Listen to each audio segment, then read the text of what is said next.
What we're going to talk about today is what the title says, measuring unmet needs along the customer journey with jobs to be done. So that's basically three things: unmet needs, the customer journey, and jobs to be done, and how we kind of cobble this all together. And Adela has nicely mentioned it. So in the background, the rainbow in the background is what we call our Job Journey Navigator, which is kind of the tool that brings all the three together. In our perspective, it's really those three things that make, for example, customer journeys or customer journey thinking really powerful for innovation if you bring those three things together. And we will talk a little bit about how we see this and how they can kind of find synergies between those different tools. But first, let's take a little bit of a step back, and I hope you kind of all agree. But innovation is a complex problem with very, very many variables. So it only starts with things like ever-changing technology, ever-changing things that science progresses. You suddenly have an external factor such as COVID that kind of rearranges all the priorities that have been there. The customer changes, customer needs change. So I think we all agree, or I hope we all agree, innovation is a tremendously complex problem with so many variables, and some of them are even unknown, so that you cannot actually handle those. Now, what this means is innovation needs orientation. Innovators need orientation. You kind of need a way of figuring out your path. Of course, dealing with everything that is uncertain, but you need tools and frameworks and so on to orient yourself, to kind of find a way and have guidance in this beautiful mess that is innovation. Now, what we like to do or ask before we actually get into what we think and what we want to talk about is ask you the questions, what you are using. So could you please just feel free, put into the chat some of the answers. What are some of the tools and approaches that you use that help you orient yourself in your innovation initiatives? What is it that you focus on? Just feel free to cobble some of them and to write some of them into the chat. What are the tools that you like that help you orient your innovation initiatives? Okay, nice. The UX canvas, yes. Mm-hmm. Portfolio map.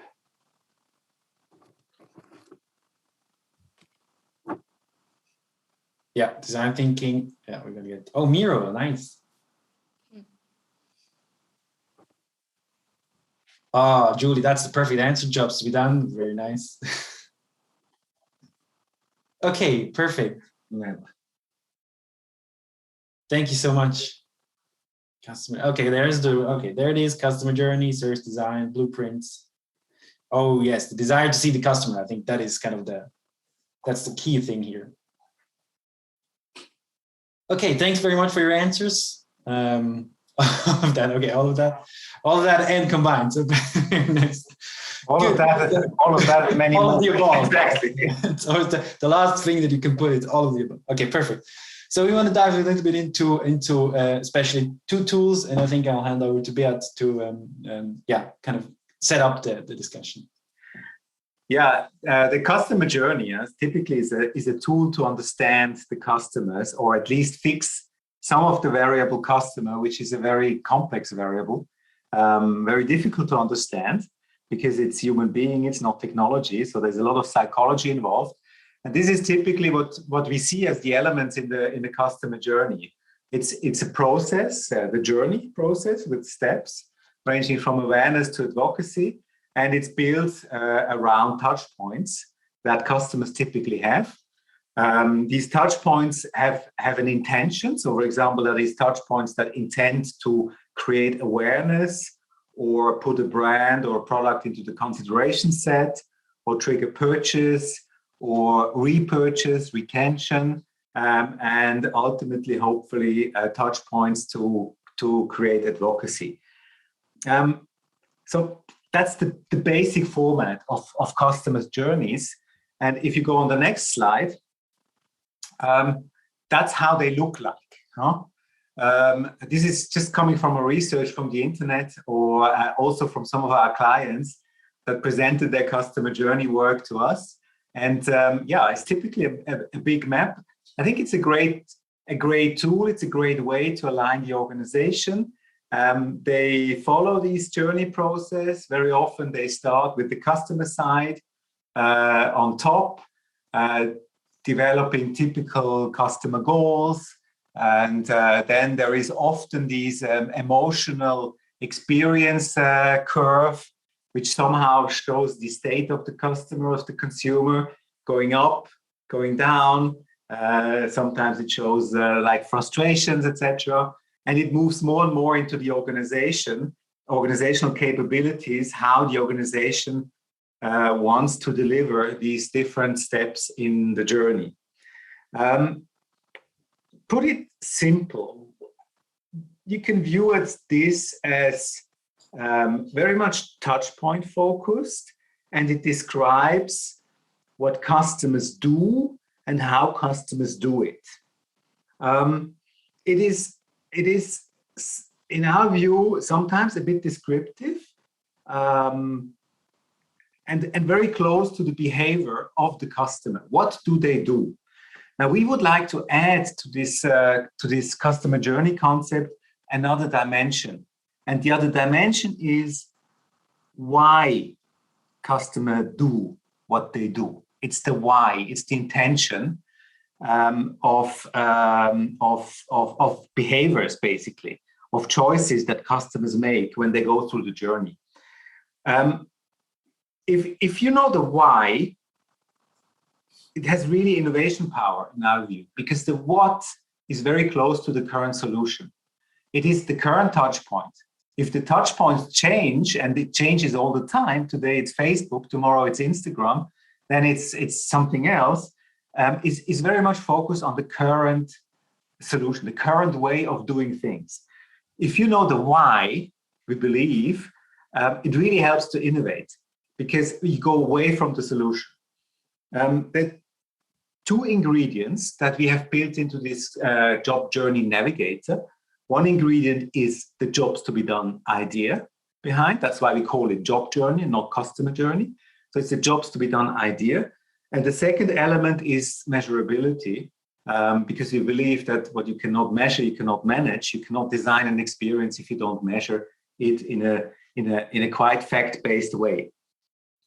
So that's the core idea of the Job Journey Navigator. We would like to capture why customers do what they do and add this to the customer journey tool.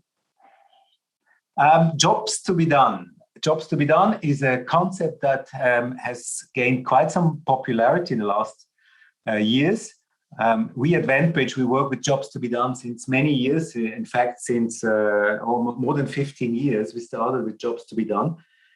And we have a special interpretation of jobs to be done. But I would like to understand a little bit from you, how would you rate your knowledge about jobs to be done? If you just put that in the chat so that we get a bit of a picture. Never heard of, 5, 7, 10. 10. 6. Okay, good. Good. I mean, there are different interpretation of jobs to be done. We have one, which you will see in a minute. Jobs to be done is really, the different schools. Yann, if you want to share a bit what we think jobs to be done is. Sure. So for us, I mean, and since we are in a room of 4+ people, or maybe so don't be shy if it's 0. Just kind of give you our basic core idea and why we think this can also be helpful in customer journeys or customer journey thinking.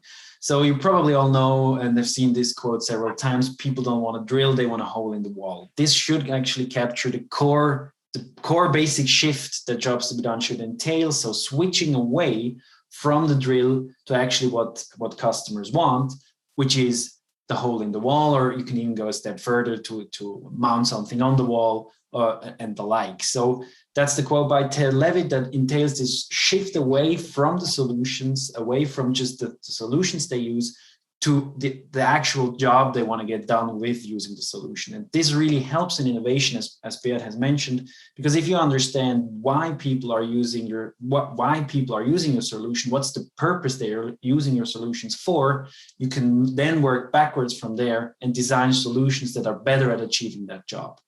So that's the core idea. And here in the journey thinking, the shift that jobs to be done can really bring is take a first step away from the touch points and understand what are the jobs that each of the touch points have to get done, and then go work back from there and design the touch points. So this is kind of the basic shift that we believe Jobs to be Done can bring into the discussion and into journey thinking. So what we want to show a little bit more what this means and make it a little bit more concrete is by just diving a little bit into a case that we've recently done, which is about DIY, so do it yourself, a retail store. So some maybe of you know, I don't know, Adela, if you know it, it's a Swiss thing. So Jumbo is a Swiss retail store. For example, in the US, it would be Home Depot, or there are other just retail do-it-yourself stores. So they sell paintings and drills and the like. So it's quite nice that Levitt actually mentioned drills. That's kind of fitting. So what was the case about? So Jumbo was in a moment where they really shifted the whole organization, that becoming much more customer focused. They wanted actually also to change how the organization itself is built, and they were thinking about introducing a new concept. And we cannot really talk about it, but a new concept of how a store could look like, and really kind of finding a way of framing this concept of a new DIY store that they were thinking about. And they approached us with this question, and what we delivered for them is this combination of customer journey and jobs to be done, because we believe that the new concept they had in mind and wanted to know how to frame it properly so that it addresses an unmet need of the customer is one that is very important, or is really related into steps in the journey itself. So we'll dive a little bit into this case a little bit more and show you what our Job Journey Navigator can bring to the discussion, and how it helped Jumbo design a new concept, a new store concept. Well, the first concept, Jan mentioned it. So we start with the solution very often. So they want to have a new store format. I mean, this is a chain. They have about 50 stores, and now they want to grow and want to create a new format. And we always start with the solution that they have, the business model that they have. But then we take a big step away from this solution, and we use this, and we call this framing. Jobs to be done needs to be framed, and for this we have developed a tool which is not the focus of this presentation, but maybe another one, which we call the job hierarchy. We structure the job to be done as a hierarchy. It's almost like a hierarchy of needs. In psychology, you have these hierarchies, which has kind of a bigger why motivation, people doing something. So, which here is, for example, beautify the home, or pursue a hobby, or giving joy to the family, or being a good husband, or, I mean, really higher level motivations, sometimes very psychological motivations driving a behavior. So that's on the highest level of the hierarchy. Then we go one level down, and there it becomes concrete. The higher level is not yet concrete, but on the lower level it becomes rather concrete, where we say in the middle, where is the focus job? We call this the focus job. Where is the level that we go in? And here it was very simple. It's basically carry out a project, a home project. This could be something like prepare the garden for a growing season, or beautify my kitchen, or refurbish the children's room when a new baby is coming. So very concrete projects, and we call it projects, but there is a whole set of projects behind it. So that's the focus we were looking at. We are far away from any solutions. We're far away from a store format. We're far away from online. We are really focusing on, I want to beautify my kitchen, or I want to prepare my garden for the growing season in spring. Or I'm now, as a Swiss, getting ready for the ski season, pursuing a hobby. So that's typically the focus that we took. And then we go one level down, which we call the journey steps. And now customer journey and job journeys come somehow together.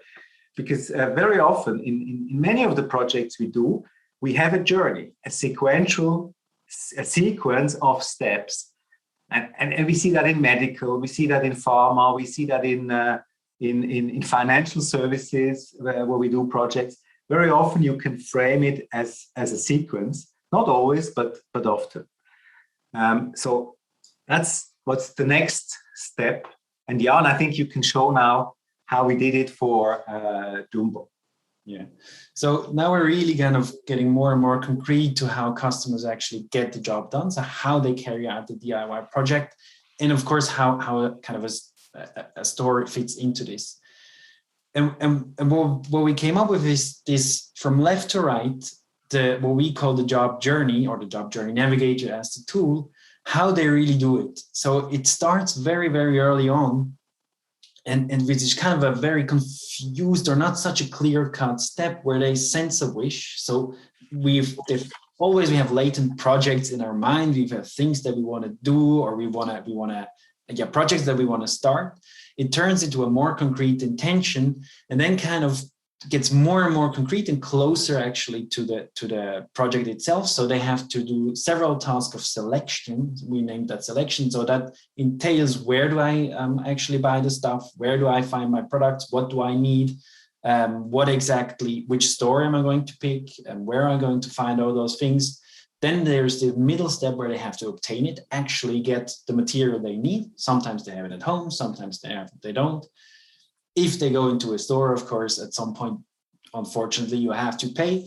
Then it's the building it, so really doing actually the project. And on the very right, it's kind of this enjoyment or enjoying the outcome of the whole journey.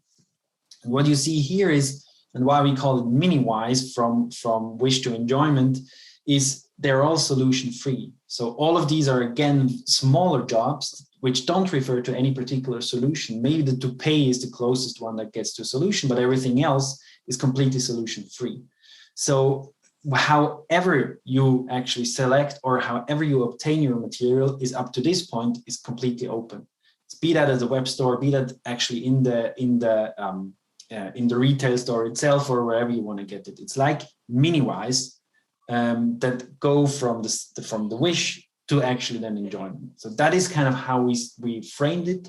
The sequence, of course, is in reality even more granular, but this gets you a really nice overview of the whole journey from beginning to end.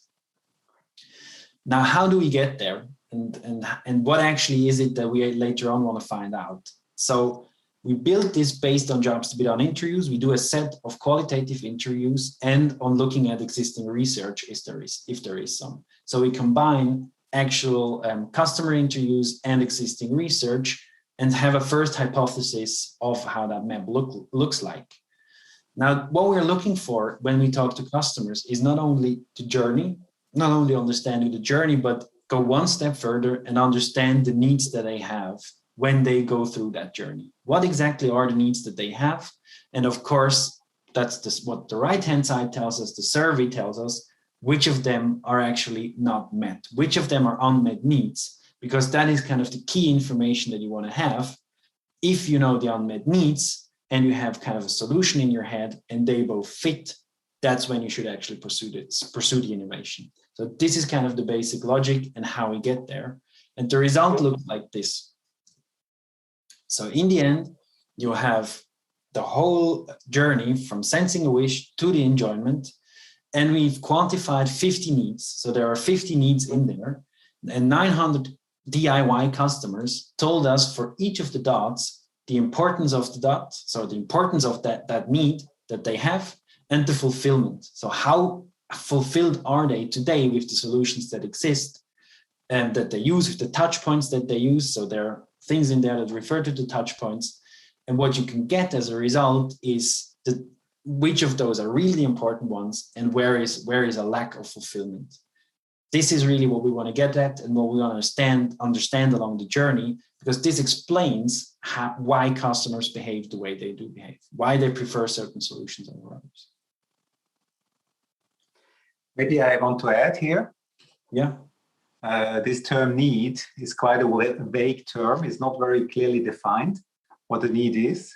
I mean, the psychology science has defined it, but in business, it's very vaguely defined. We have defined it. We have a certain format. We will show that later, what needs are. But what is clear is that when one customer expresses a need, this is a need. It's maybe just this one customer who has it, but it's still a need in the market. And the survey, so the quantitative part, really assesses how many customers do have this need, do find this need as important and not fulfilled. So this is what I wanted to add. Jan, you can go through the needs now that we found. Yeah. So let's take a look. So each of those dots in there is one of those 50 needs. And for example, so the one that shows a big discrepancy here is to find as quickly as possible the product you're looking for. So this was kind of one of the outcomes of the project, that this getting to the actual product is very, very, very cumbersome. It takes a lot of time. And what that means then in the end is, or the question that should go through your mind is, okay, how can we actually design then touch points or even the store concept so that it addresses this pain point? So what a survey tells us is, for example, these big discrepancies. We, as Beat mentioned, we take a lot of care into phrasing, into wording these needs and how they are actually framed. We want to formulate them in natural language. They should be very concrete, solution independent, so they don't refer to a particular solution or a particular touch point. And they are measurable because there is a unit in there. So we say to find as quickly as possible the product you are looking for. So we measure, are customers satisfied with the speed at which they can get to the product or not? This is what we want to know. Of course, there are also other needs, as Beat said. So not all of the needs are unmet. So that we put in 50 needs that we just heard, and some of them are not that important and they are already met. So in the very beginning, we have, for example, one, to have as many ideas as possible for your new DIY projects. And that came out as, let's say, average or below average importance, but also greatly fulfilled. So all the touch points that you may want to design to give people ideas for projects, for example, they might not be of that big of a relevance if you're thinking about designing such things. There's also something like in the middle, so maybe important, but already nicely fulfilled. We would call such a thing an essential. So to find information about the product as quickly as possible. That is very important, but it's already met. So there's different ways. So it can be a pain point, it can be something that is not important, or it can be important, but really fulfilled. And for example, this is a need that turned out to be important, but already fulfilled. So the key question, of course, is if you knew along the whole journey, along the whole customer journey, you knew which needs are unmet and which are not, how would you redesign then the touch points? And this is what we believe could really add and unleashes the innovation power of a customer journey if you include the unmet needs. If you know the unmet needs along the journey, this then turns it into a really powerful tool.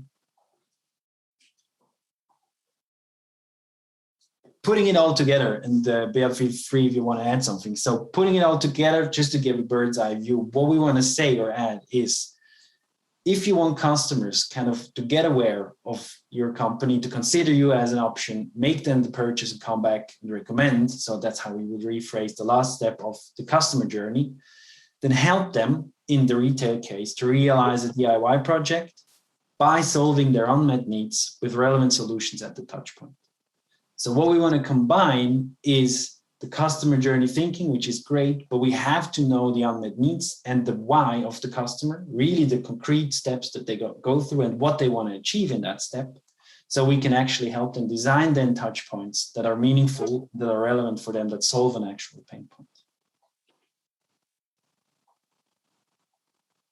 Okay, so again, the core message, we think both can be combined. Combine the how do customers do it with why do customers do what they do. This really unleashes the innovative power of journey thinking and kind of overcomes this being too close to actual real touch points, to the touch points that exist. And we can kind of reframe customer journeys when we include the jobs to be done thinking into really innovative tools that trigger us to design innovative solutions and even think about new touch points. So if you have the job journey in your mind and they are solution free, immediately people will start thinking about new touch points, and which goes beyond just an incremental improvement of existing touch points. So this is kind of our core message and what the Job Journey Navigator can provide. Okay, thank you so much. So anyone has any questions they would like to ask? I just was thinking to I was thinking about Simon Sinek, start with a why. It really reminds me of mine, start with a why, Simon Sinek, also for the jobs to be done. Yeah. I have a question. If you allow me. Yeah, sure. Where are you? So I believe that interviewing a customer to find out his needs is an art, and you have to master it. Some clients don't even know or cannot express their need. They are just pointing out existing solution and I want it better. So do you have any techniques, best practices for conducting insightful interviews and gain those data that will drive us to do the right thing? Yeah, it's a very good, if I can start to answer this, it's a very good question, because that's where everything falls. I mean, the customers are really not good at telling you the solution. They are not engineers, they're not developers, they're not the innovators. They're not good at telling you solutions or new ideas. So what we do is we add several elements. One element is we frame the discussion from the job to be done view. That's really the basis. Very often we don't tell our customers or our interviewees about the product. They don't even know that it is about a retailer, or that it is about, now at the moment we are deeply involved into health insurance. We don't tell them about health insurance. They don't even know this. We tell them about becoming healthy. And it's just an open, of course they ask the question, who could be behind it? And is it a hospital? Is it a doctor? Is it a med tech company? Or is it an insurance? We don't tell them. It's just about getting healthy. So that's the first step. Then the second step is the way we phrase the question. We never ask them about the solution. Or when we ask, what do you do today? Then they mention the solution. We say, as a follow-up question, what do you want to achieve with that? So this is a very simple, it's a different way of asking, what do you want to achieve? Which is basically the definition of jobs to be done. What do you want to achieve? The hole in the wall, or putting up a lamp. So we move them away from the solution, and this works in general. This framing, and then we do laddering, classical techniques in interviewing, where we drill deeper and we get to this needs or metrics, how we call it, and drill it down. This works sometimes better than others. It depends really on the interviewee. Sometimes we fail, sometimes we succeed. But it's really this way of getting it out. Customers can very well tell you what they want to achieve. They can very well tell you what's important when they're trying to achieve that, what goes wrong, what takes time. They can do that. And that is then exactly what we capture. Exactly. I think Julie had, do you want to ask the question? Yeah, I wanted to play it back. I think it was Horatio. Was it you who asked that question? Yes, I asked. Yeah. Thank you. Is that a satisfactory answer? Of course, it is a satisfactory answer, and it opens the road for many other questions. But I will shut up for now. But I think you're really right. I mean, one part of it is it's an art, and art takes practice. So I think there's no shortcuts here, to be honest. But I think Julia, you mentioned a few things that are also important, I think. I don't know that I put a comment. I actually have a totally different question. I don't really want to derail the conversation, but I love the presentation. This is great information. The the space where I normally sit, though, is with new complex deep tech sort of science technology projects, or, new Horizon 3, that are first have to define the unmet job that they're going after, the context and circumstance, before they're going through the actual job map. So I would love for you guys to kind of, I know you said you work with medical device and pharma. I see a lot of those. And so I find it, the idea of where does how many of those variables do you need to stick when you're doing the discovery process? Like the patient indication you're going after, when your medical device could be used in a bunch of different spaces for multiple indications. So anything you could add to about how you keep variables constant sort of upstream, maybe in the hierarchy of needs space? It's very difficult, very difficult. I work a lot with startups who have some fancy technologies and you don't know what to use it for. So it's basically technology seeks a market. And I mean, it's almost unsolvable. You need, for jobs to be done, you need two things to fix it. One is the stakeholders, let's say the customers, the people. So you need a kind of a homogeneous group of people, and you need a job. So when you have a technology where we don't know which are the people, and then, my advice is always to say, let's make a hypothesis of the people. Where do we think? Who are the people that could benefit from this technology? And then we fix this as a hypothesis, and then we think about the jobs they try to achieve.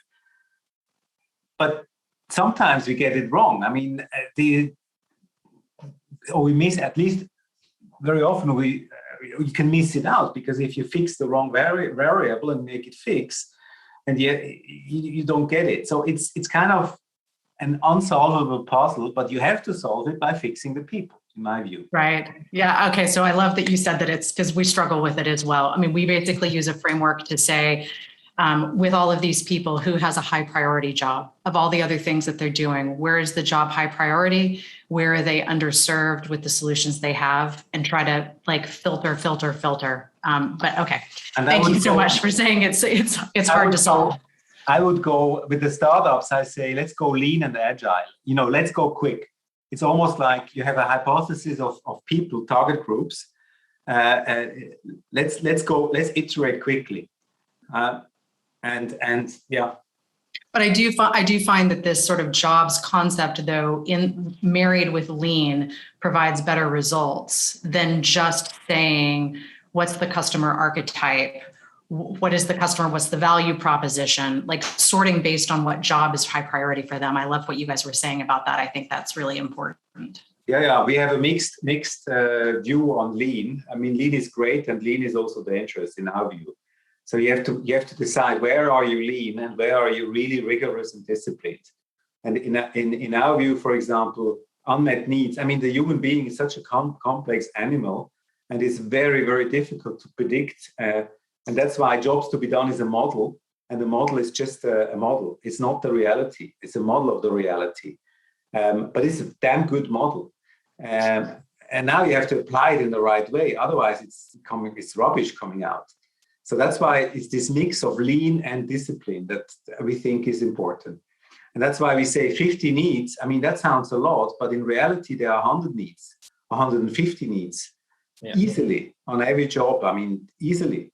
And it becomes very complex, and we cannot master it. So how do we simplify that the model is still working, not too strong simplification, and still giving insights? Yeah.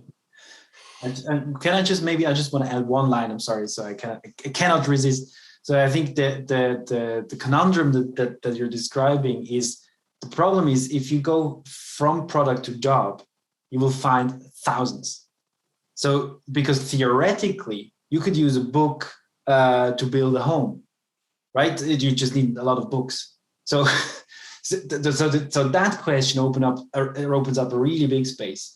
So I think what Bea was describing is switch the process around. Search for the people who have a job and then go to your solution, because that kind of makes it much more focused, and you will find a different bunch of people that might actually profit from your product. So this change, not going, if you go from the product to the job, there could be potentially thousands, especially in that case. So turn it around. But it's messy. A little bit like the startup bringing the product to the market, or the market to the product, right? Like a market product fit market. Like what is the right? I don't think it will depend on the product. Horacio, you raise your hand, but it's also Santiago. He says something. If you want to jump in the conversation, Santiago, what you said about following up on what Julie said. Santiago? No, yes, it's a comment, but no, sometimes I find that we have to give more importance to the scenarios and jobs to be done, and add one service design blueprints helps a lot, and maybe we have to not focus too much on the user or it's important, but for me, in the last years, I find that it's most important to know and to study better the scenario and what's happening around the theater, the feelings not only of the user, but of the whole, That's my comment.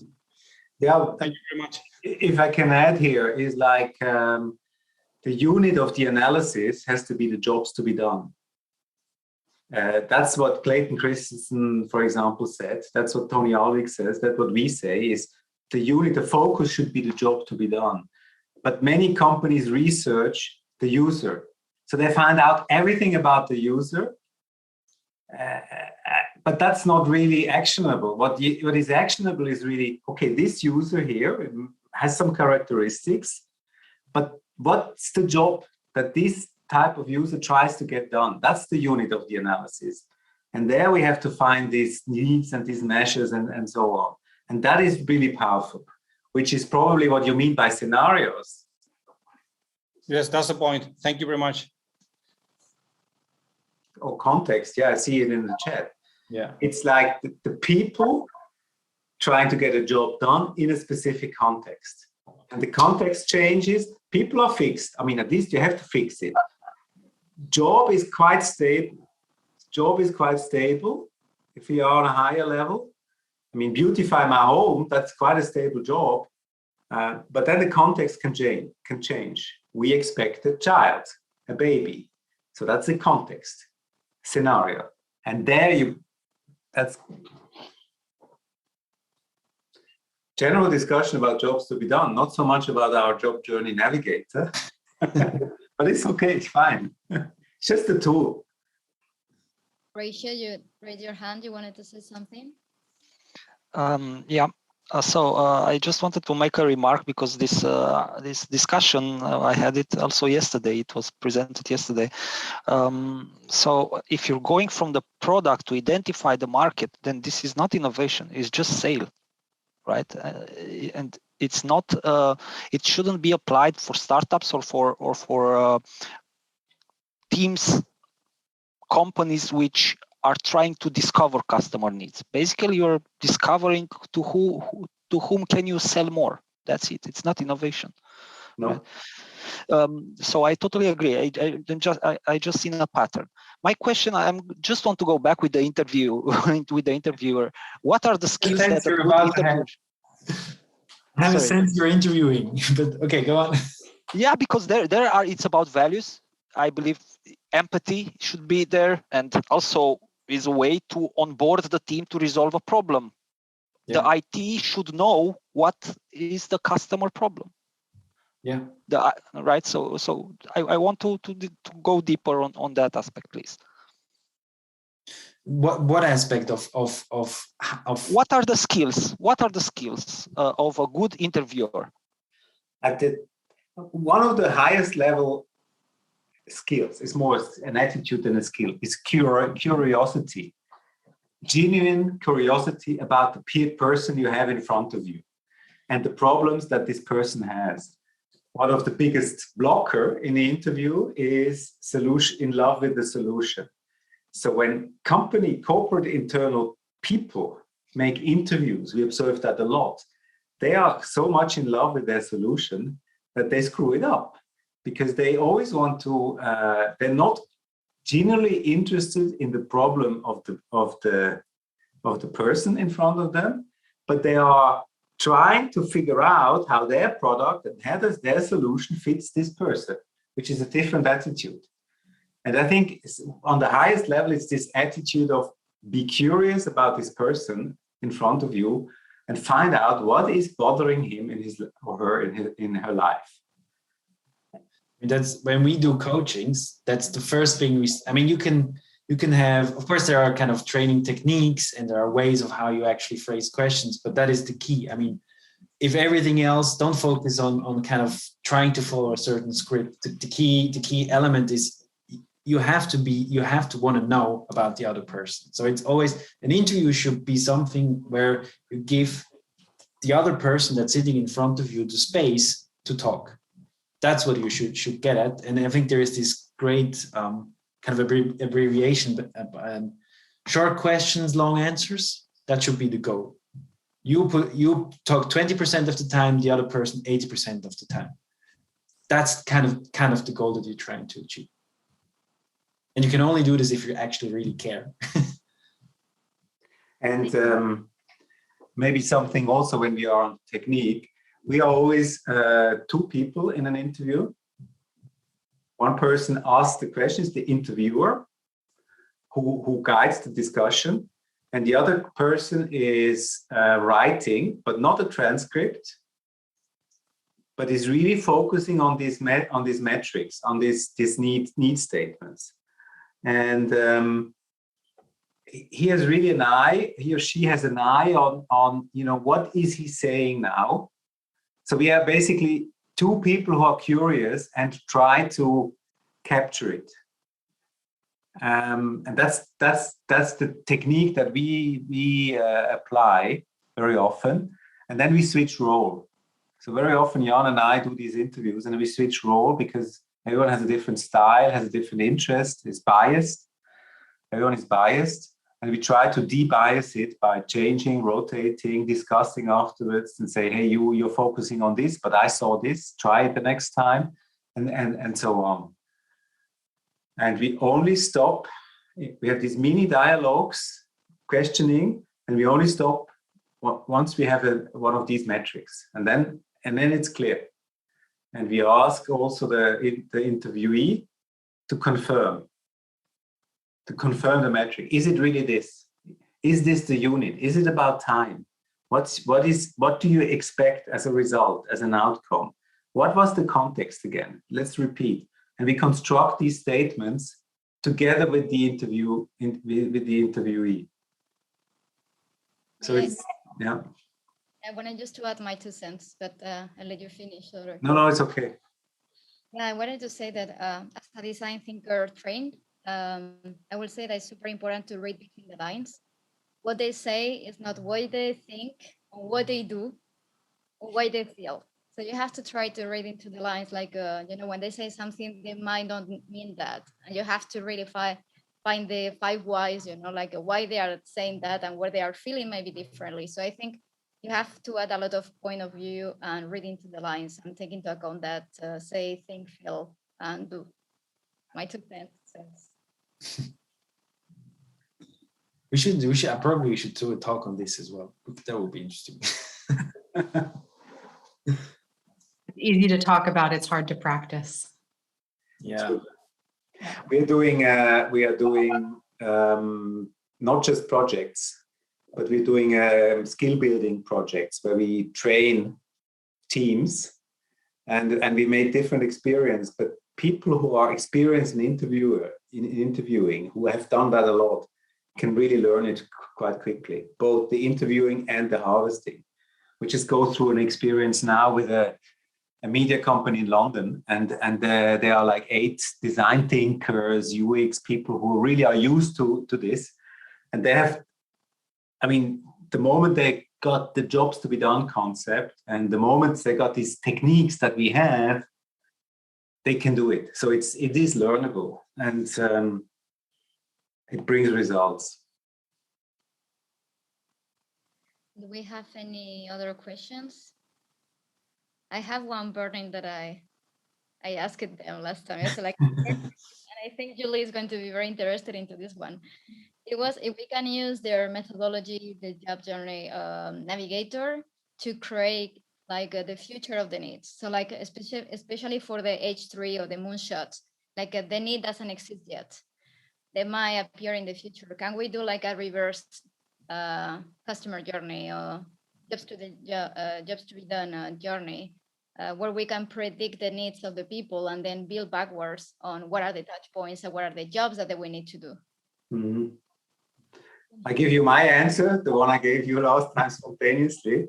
I mean, we have a belief that the pain points of today are the products of tomorrow, and the pain points of tomorrow we can't know unless they are. I mean, if a pain point of today is not solved, it will be also a pain point tomorrow. But if a pain point today is solved by a solution, it is probably solved. Now, a new solution, new technology can bring out new pain points, but we don't know the solution yet. So, for example, I mean, there used to be mobile phones, Nokias, which were like lasting for 5 days until the battery was down. Then came the smartphone, and it hardly lasted a day. So there are some technology-related pain points coming up. Very often they're not very insightful. People know it and can't solve it.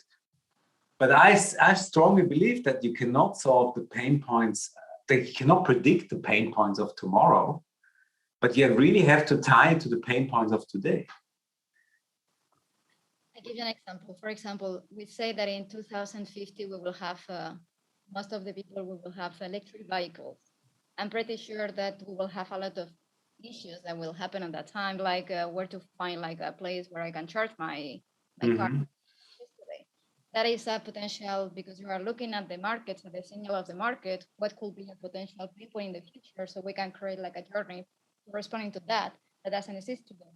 But I agree with you that we are looking at things that are today and maybe trends that will help us predict what the pain points will be. I think it's not maybe in the kind of like middle position, because the framework, if you set it up right, the job getting, for example, to get from A to B in a city, right? And the electric vehicles address that job. That will be roughly the same, whether you use an electric vehicle or a diesel car or whatever then the thing is. It might depend on the context you're looking at. So really the smaller journeys, but the job itself and a subset of the needs, they will be the same now, and they will be in 50 years, they will be exactly the same. There will be some changes that relate closely to the solution. For example, the time it takes to charge a battery. Yes, that's not an issue if you drive a diesel car or a gas car, of course, but that's really then tied to the solutions, and these change. But if you look at the core job of getting from A to B, I think, yes, you don't know whether one of those needs is a pain point in the future, but it will be one of those. So that's the kind of my, okay. Anyone has any idea on that? Any thoughts?